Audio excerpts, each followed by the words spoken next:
Hello friends, সবাই কেমন আছো বলো। আজ দেখো একটা নতুন সার্কিট তৈরি করছে। এটা ডেকেই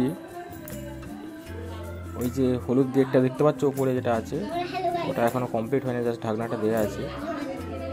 তো ওর মধ্যে এটা হবে। তো এটা অন্য একটু গানের ডেক, এটা অন্যভাবে একটু তৈরি করছি, ঠিক আছে। তো এটাই লাস্ট, এই বোর্ডটা গাঁথার পর এটা পুরো কমপ্লিট করব, ঠিক আছে। তো কেমন বাজে তারপর লাস্ট চেক করে দেখাবো। এর প্রথম ভিডিওটা তোমরা দেখেছো, তোমাদের দেখিয়েছিলাম যে এটা যখন ফার্স্ট খুলে মানে কীভাবে মাপ নিচ্ছিলাম, ঠিক আছে, ক্যাবিনেটে। তো এবার দেখো এটাকে রেডি করছি সার্কিট একটা। এটা গানের হবে, এটা মোনো হেড দিয়ে এটা করবো। 600 ওহমসের ওপরে হেডটার ভ্যালু থাকবে, ঠিক আছে। তো এই নর্মাল এই রকম হেডগুলোকে তো রেজিস্ট্যান্স মেলানো খুবই শক্ত হয়। তো এটাকে আমি তৈরি করছি, দেখো বন্ধুরা।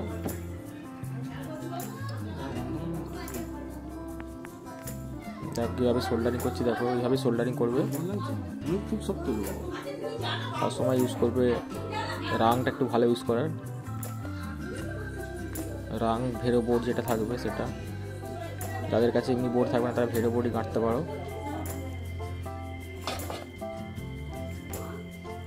তো চেকিংয়ের ভিডিও শিগগিরই আসছে, এটা যখন রেডি করবো পুরো দেখতে হবে তোমরা, বাজিয়ে চেক করে দেখাবো তোমাদের সামনে।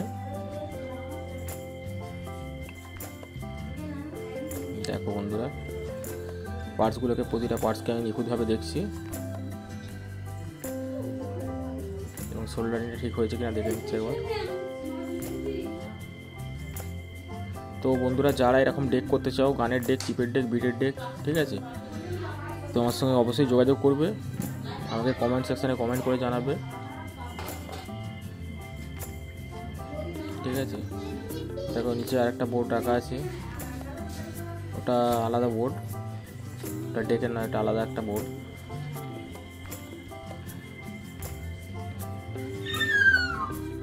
একটা ঘরের মধ্যে বহু সমস্যা হচ্ছে, দেখতে পাচ্ছ বন্ধুরা। একটা মানে এই ঘরের একটা টেবিল আছে, তো পরে সাইড করে করব।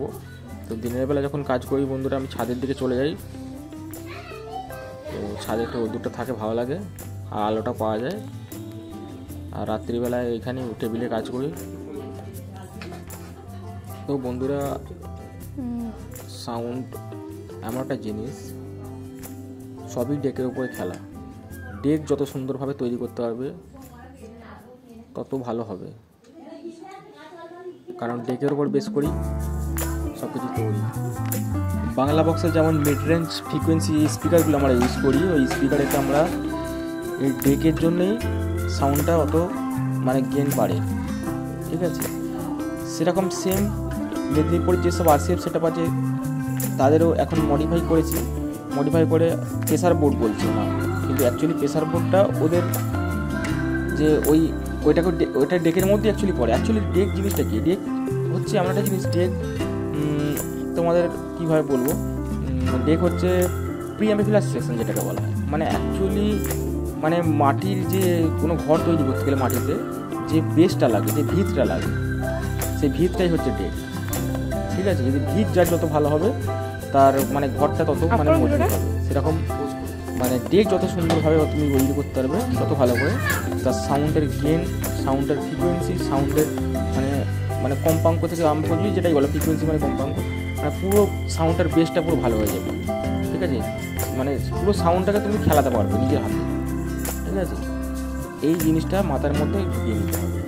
আর খুব সহজভাবে বুঝতে গেলে মানে ঠান্ডা মাথায় এইগুলো ব্যাপারটা বুঝতে হবে জিনিসটা, ঠিক আছে। আর সব কমপ্লিট হয়ে যাওয়ার পর তুমি যে সেটআপে বাজাবে সেই সেটআপে, যেমন 30-এর মাল হোক, 16-এর মাল হোক, ঠিক আছে, বাংলা বক্সের ক্ষেত্রে বলছি আমি। তো আগে তোমাকে সাউন্ডটাকে চেক করতে হবে, যেমন সেটিং করা হয় না, যখন সাউন্ড সেটিং হয় 30-এর মাল যখন সেটিং হয়, তোমরা সব দেখতে চাও ভিডিও, ঠিক আছে। সেম সাউন্ড সেটিংয়ের সময় তখন তোমাকে বুঝতে হবে যে প্রতিটা ডেক ঠিকঠাকভাবে গাঁথা হলো কি না, সেইটা তোমাকে তখন দেখতে হবে যে আমার এই সেটআপটা এইভাবে বাজছে, এতটা দরকার, মানে এত বড় এরিয়াতে বাজলে এরকম সাউন্ডের দরকার, এরকম ভাইব্রেশনের দরকার, এরকম বিটের দরকার।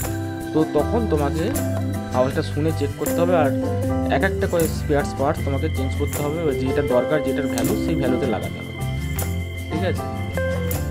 এটাই হচ্ছে ব্যাপার। আর কাজ করতে করতে যত অভিজ্ঞতা হয়ে যাবে তত তুমি বুঝতে পারবে যে তো এই পার্টসটা এটা ক্ষেত্রে তাও সব ভ্যালু, সব পার্টসের ভ্যালু তো সমান থাকে না, একই ভ্যালু, কিন্তু সেই ভ্যালু টলারেন্সের জন্য মান কেটে যায়, ঠিক আছে? তখন আমরা কি করি, ওই জন্য আমরা বড় বড় ফিল্ডে যখন যাই, সব মিস্ত্রিরা দেখবে কাজ করে, তারা দেখবে ওখানে ফিল্ডে যে সাউন্ড সেট আপ করে।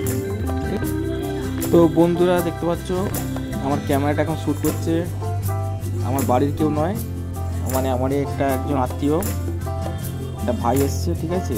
ওকে দিয়ে করাচ্ছি ভিডিওটা শ্যুট। তো আর বাড়ির কেউ শ্যুট করতে চায় না হট করে। আর বন্ধুরা ভিডিওটি কেমন হয়েছে একটু জানাবে আমাকে, ঠিক আছে? কমেন্ট করে জানাবে। তো সব তোমাদের জন্য এত কষ্ট করে বানানো। তো দেখো কীভাবে সোল্ডারিং করছি, নিখুঁতভাবে পুরো কাজটা করতে হবে বন্ধুরা, নাহলে পরে আবার সমস্যা আসতে পারে যে কোনো। তো দেখো বন্ধুরা, যখন সোল্ডারিং তোমরা করবে, আগে ভেরো বোর্ডটা দেখতে পাচ্ছ, ভেরো বোর্ডটাকে আগে তোমরা ব্লেডে করে আগে মানে সোজাসুজিভাবে ছেঁচে নেবে, ঠিক আছে? তাহলে কী হবে, উপরে মানে কপারটা হালকা করে বেরিয়ে আসবে, তাহলে সোল্ডারিংটা ভালোভাবে বা রাংটা ভালোভাবে ধরবে। দেখো কীভাবে ধরছে, আমার চকচক করছে, মানে কি আমি একবার হালকা করে একটা ব্লেড বুলিয়ে নিয়েছি। দেখছো ওই নিচে একটা যে আইসি আছে, আইসি দিয়ে বোর্ড আছে দেখো বড়, ওইটা একটা আলাদা সার্কিট, ওরা মাইক্রো প্রসেসর দিয়ে একটা অন্য সার্কিট তৈরি করছিলাম, এটা একটা ক্লকের সার্কিট আছে। মানে বিভিন্ন ইলেকট্রনিক্সের প্রজেক্টের জন্য এগুলো করা। তো বেসিক্যালি কাজ এখন সাউন্ড সিস্টেমের উপর, মানে সাউন্ডের উপর রিসার্চটা বেশি বেড়ে গেছে, সাউন্ডেরই কাজটা হয়। এছাড়া ফায়ার অ্যালার্ম এসব যে আরও যেসব আমাদের ইলেকট্রনিক্সের যে কোনো বিভিন্ন রকমের যে প্রজেক্টগুলো হয় সেগুলো আমি করি।